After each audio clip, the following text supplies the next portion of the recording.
ਅੱਛਾ, ਇਹ ਹੁਣ ਓਵਰਸੀਜ਼ ਯੂਥੀਏ ਜਿਹੜੇ ਨੇ ਉਹਨਾਂ ਨੇ ਵੀ ਅੱਜ ਆਪਣੇ ਮੁਲਕ ਦੇ ਖਿਲਾਫ ਜਿਹੜਾ ਨਾ ਉਹ ਇhtਜਾਜ ਕੀਤਾ।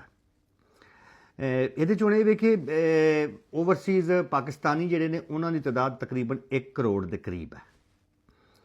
ਬਰਤਾਨੀਆ ਦੇ ਵਿੱਚ ਤਕਰੀਬਨ ਕੋਈ 600-700, ਚਲੋ 1000 ਕਰ ਲਓ, 1000 ਕਰ ਲਓ, 1000 ਯੂਥੀਆਂ ਨੇ ਇhtਜਾਜ ਕੀਤਾ ਹੈ। ਉਹ ਜਦੋਂ ਅਸੀਂ ਉਹਦੇ ਵਿੱਚ ਸਾਰੀ ਰਿਪੋਰਟ ਮੰਗਾਈ ਤੇ 700 ਅਫਗਾਨੀ ਸੀ ਉਹਦੇ 'ਚ। ਉਹ ਮੁਖਤਲਿਫ ਅਸਾਲਮ ਸੈਂਟਰਾਂ ਤੋਂ ਉਹਨਾਂ ਨੂੰ ਇਕੱਠਾ ਕੀਤਾ ਸੀ, 700 ਅਫਗਾਨੀ ਸੀ। ਔਰ ਬਾਕੀ ਜਿਹੜਾ 300 ਸੀ ਉਹ ਕਾਦਿਓੜਾ ਸਿਸਟਮ ਆ, ਉਹ ਕਾਦਿਆਨੀ ਸੀ ਸਾਰੇ, ਇੱਕ ਵੀ ਪਾਕਿਸਤਾਨੀ ਨਹੀਂ ਸੀ। ਇਹ ਬਰਤਾਨੀਆ ਵਾਲਾ ਜਿਹੜਾ ਇhtਜਾਜ ਸੀ 1000 ਬੰਦਾ ਸੀ, 700 ਅਫਗਾਨੀ ਸੀ। 20-30 ਪਾਉਂਡ ਉਹਨਾਂ ਨੂੰ ਦੇ ਕੇ ਅਸਾਲਮ ਸੈਂਟਰਾਂ ਦੇ ਵਿੱਚੋਂ ਲਿਆ ਕੇ ਤੇ ਉੱਥੇ ਖੜਾ ਕੀਤਾ ਸੀ। ਇਸੇ ਤਰ੍ਹਾਂ ਜਰਮਨੀ ਦੇ ਵਿੱਚ 2-3 ਦਰਜਨ ਯੂਥੀਏ ਸੀ, ਜਿਨ੍ਹਾਂ ਦੇ ਵਿੱਚੋਂ 20 ਦੇ ਕਰੀਬ ਜਿਹੜੇ ਆ ਉਹ ਅਫਗਾਨੀ ਸੀ ਔਰ 3-4 ਜਿਹੜੇ ਨੇ ਉਹ ਕਾਦਿਓੜਾ ਸਿਸਟਮ ਸੀ, ਯਾਨੀ ਕਿ ਕਾਦਿਆਨੀ ਸੀ। ਇਸ ਤਰ੍ਹਾਂ ਹੋਰ ਵੀ ਜਿਹੜੇ ਯੂਰਪ ਦੇ 3-4 ਸ਼ਹਿਰ ਸੀ, ਉੱਥੇ ਕਿਤੇ 20, ਕਿਸੇ 25, ਕਿਸੇ 30, ਇਸ ਤਰ੍ਹਾਂ ਅਮਰੀਕਾ ਦੇ ਵਿੱਚ 100-150 ਲੋਕ ਇੱਕ ਦੋ ਜਗ੍ਹਾ 'ਤੇ, ਉਹ ਵੀ ਜ਼ਿਆਦਾਤਰ ਜਿਹੜੇ ਨੇ ਉਹ ਅਫਗਾਨੀ ਸੀ। ਇਹ ਓਵਰਸੀਜ਼ ਪਾਕਿਸਤਾਨੀ ਜਿਹੜੇ ਨੇ ਇਹਨਾਂ ਦੀ ਤਾਦਾਦ ਜਿਹੜੀ ਹੈ 1 ਕਰੋੜ ਹੈ ਤੇ 1 ਕਰੋੜ ਦੇ ਵਿੱਚੋਂ 2000 ਬੰਦਾ ਵੀ ਨਹੀਂ ਨਿਕਲਿਆ। ਚਲੋ ਮੈਂ 50% ਵਧਾ ਦੇਣਾ, 4000 ਬੰਦਾ ਨਿਕਲਿਆ ਹੋਇਆ।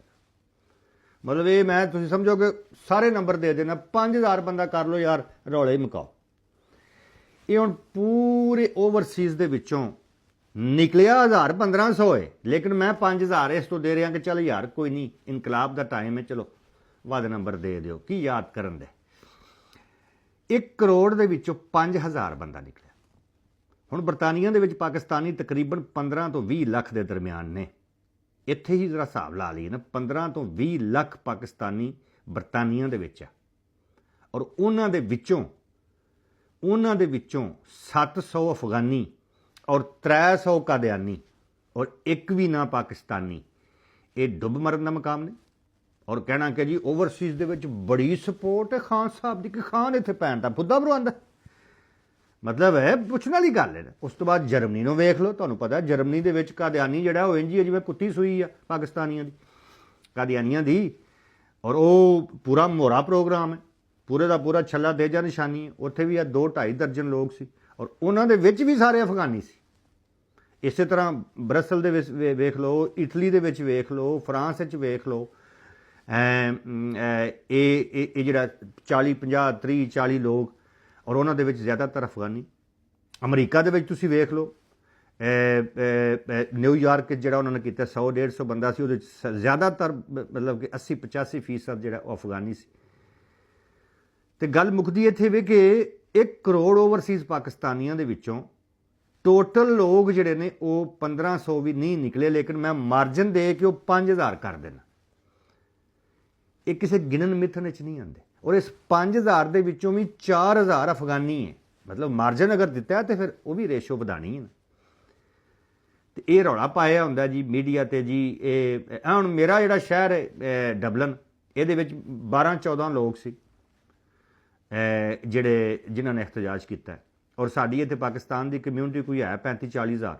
ਹੁਣ 35-40 ਹਜ਼ਾਰ ਦੇ ਵਿੱਚੋਂ 12-14 ਬੰਦੇ, ਚੱਲ 20 ਕਰ ਲਿਆ, 20 ਉਹ ਤੇ ਯਾਰ ਤੁਸੀਂ ਐਵੇਂ ਸਿਟੀ ਮਾਰੋ ਤੇ ਉਹ ਇੱਧਰ ਉੱਧਰ ਤੁਸੀਂ ਬੰਦੇ ਇਕੱਠੇ ਕਰ ਦਿਓ। 35-40 ਹਜ਼ਾਰ ਵਿੱਚੋਂ 20 ਦੀ ਕੋਈ ਰੇਸ਼ੋ ਨਿਕਲਦੀ ਹੈ, ਕੋਈ ਫੀਸਦ ਨਿਕਲਦੀ ਹੈ? ਨਹੀਂ ਨਿਕਲਦੀ।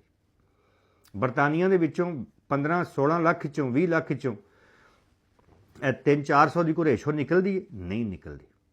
ਇਹ ਬਿਲਕੁਲ ਇਹ ਝੂਠ ਬੋਲਦੇ ਨੇ ਕਿ ਜੀ ਓਵਰਸੀਜ਼ ਪਾਕਿਸਤਾਨੀ ਜਿਹੜੇ ਨੇ ਉਹ ਮੋਹਰੇ ਦੇ ਨਾਲ ਨੇ, ਉਹ ਆਪਣੇ ਮੁਲਕ ਦੇ ਨਾਲ ਨੇ। ਤੇ ਮੈਂ ਅੱਜ ਸਲਾਮ ਪੇਸ਼ ਕਰਨਾ ਓਵਰਸੀਜ਼ ਪਾਕਿਸਤਾਨੀਆਂ ਨੂੰ, ਜਿਨ੍ਹਾਂ ਨੇ ਮਤਲਬ ਯਾਰ ਉਹੀ ਲੋਕ ਨੇ ਬਾਰ-ਬਾਰ, ਤੁਹਾਨੂੰ ਪਤਾ ਤਾਂ ਹੈ ਜਿਹੜੇ ਇਹ ਲੋਕ ਹਨ ਔਰ ਇਹ ਕਿਸ ਕੰਪਨੀ ਦੇ ਲੋਕ ਨੇ ਔਰ ਇਹਨਾਂ ਦਾ ਵਾਲੀ ਵਾਰਸ ਕੌਣ ਹੈ, ਇਹਨਾਂ ਨੂੰ ਪੈਸੇ ਕੌਣ ਦਿੰਦਾ ਹੈ, ਇਹਨਾਂ ਦੀ ਕੰਪੇਨ ਕੌਣ ਕਰਦਾ ਹੈ, ਇਹਨਾਂ ਨੂੰ ਸਾਰਾ ਹਿਸਾਬ ਕਿਤਾਬ ਕੌਣ ਕਰਦਾ ਹੈ, ਸਾਡੇ ਤੋਂ ਜ਼ਿਆਦਾ ਕੌਣ ਜਾਣਦਾ ਇਹਨਾਂ ਲੋਕਾਂ ਨੂੰ।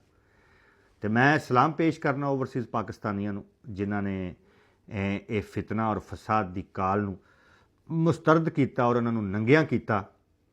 ਔਰ ਇਸੇ ਤਰ੍ਹਾਂ ਹੀ ਜਿਸ ਤਰ੍ਹਾਂ ਪਾਕਿਸਤਾਨ ਦੀ ਕੌਮ ਨੇ ਨੰਗਿਆਂ ਕੀਤਾ। ਤੁਸੀਂ ਅੰਦਾਜ਼ਾ ਲਾਓ ਕਿ ਲਾਹੌਰ 2 ਕਰੋੜ ਦਾ ਸ਼ਹਿਰ ਹੈ ਔਰ 2 ਕਰੋੜ ਦੇ ਸ਼ਹਿਰ ਦੇ ਵਿੱਚੋਂ ਇੱਕ ਬੰਦਾ, ਇੱਕ ਬਸ਼ਰ ਜਿਹੜਾ ਉਹ ਨਹੀਂ ਨਿਕਲਿਆ।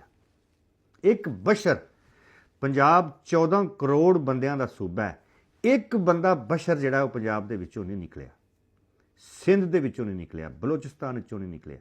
ਉਹੀ 3-4 ਹਜ਼ਾਰ ਜਿਹੜੇ ਅਫਗਾਨੀ ਨੇ, ਤਾਲਿਬਾਨ ਨੇ, ਉਹੀ ਇਹਨਾਂ ਨੇ ਆਪਣੇ ਕੋਲ ਰੱਖੇ ਨੇ ਪੱਕੇ, ਜਿਹੜਾ ਫੈਜ਼ ਹਮੀਦ ਜਿਹੜਾ ਉਹ ਜਿਨ੍ਹਾਂ ਨੇ ਲਿਆ ਕੇ ਇੱਥੇ ਬਿਠਾਇਆ ਨੇ। ਉਸ ਤੋਂ ਇਲਾਵਾ ਕੋਈ ਬੰਦਾ ਨਹੀਂ। ਤੇ 3-4 ਹਜ਼ਾਰ ਅਫਗਾਨੀਆਂ ਦੇ ਨਾਲ ਪਾਕਿਸਤਾਨ ਦੇ ਵਿੱਚ ਇਨਕਲਾਬ ਲੈ ਕੇ ਆਣਾ, ਪਾਕਿਸਤਾਨ ਦੇ ਵਿੱਚ। ਔਰ ਦੂਸਰਾ ਇਹ ਕਹਿੰਦੇ ਨੇ ਕਿ ਖਾਨ ਦੀ ਰਿਹਾਈ ਜਿਹੜੀ ਆ ਉਹ ਅਸੀਂ ਲੈ ਕੇ ਉੱਥੋਂ ਮੁੜਨਾ। ਖਾਨ ਦੀ ਰਿਹਾਈ ਨਾ ਹੋ ਗਈ, ਬਵਾਸੀਰ ਹੋ ਗਈ ਜਿਹੜੀ ਲੈ ਕੇ ਮੁੜਨਾ। ਉੱਥੋਂ ਖਾਨ ਨੂੰ ਤੇ ਅਦਾਲਤਾਂ ਨੇ ਸਜ਼ਾਵਾਂ ਦਿੱਤੀਆਂ ਨੇ, ਪਰਚੇ ਦੇ 125 ਪਰਚਾ, ਉਹ ਤੇ ਅਗਲੇ 70 ਸਾਲ ਵੀ ਜੇਲ੍ਹ 'ਚੋਂ ਬਾਹਰ ਨਹੀਂ ਆ ਸਕਦਾ, ਕਿਸੇ ਸੂਰਤ ਨਹੀਂ ਆ ਸਕਦਾ।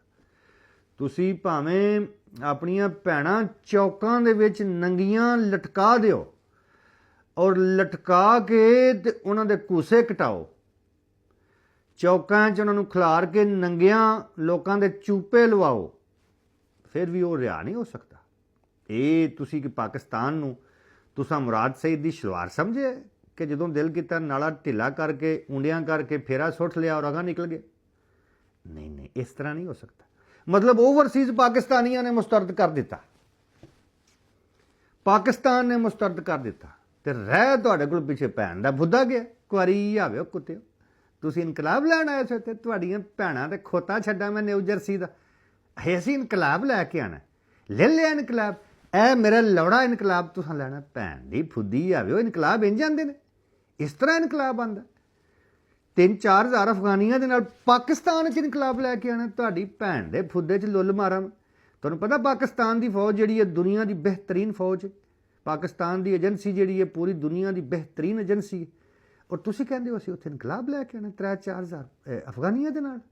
ਇਹ ਤੁਹਾਡੀਆਂ ਕੁੜੀਆਂ ਦੇ ਘੂਸੇ ਦੇ ਵਿੱਚ ਡਾਂਗ ਤੁੰਨਾ ਮੈਂ, ਮਿੱਠਾ ਜੀ ਡਾਂਗ ਤੁੰਨ ਕੇ ਤੇ ਆਪ ਵੀ ਵਿੱਚ ਹੀ ਵੜ ਜਾਣ। ਕੁਆਰੀ ਆਵੇ ਕੁੱਤੇ ਨਾ ਹੋਣ ਦੇ, ਇਹ ਤੁਹਾਡੀ ਭੈਣ ਤੇ ਖੋਤਾ ਛੱਡਾ।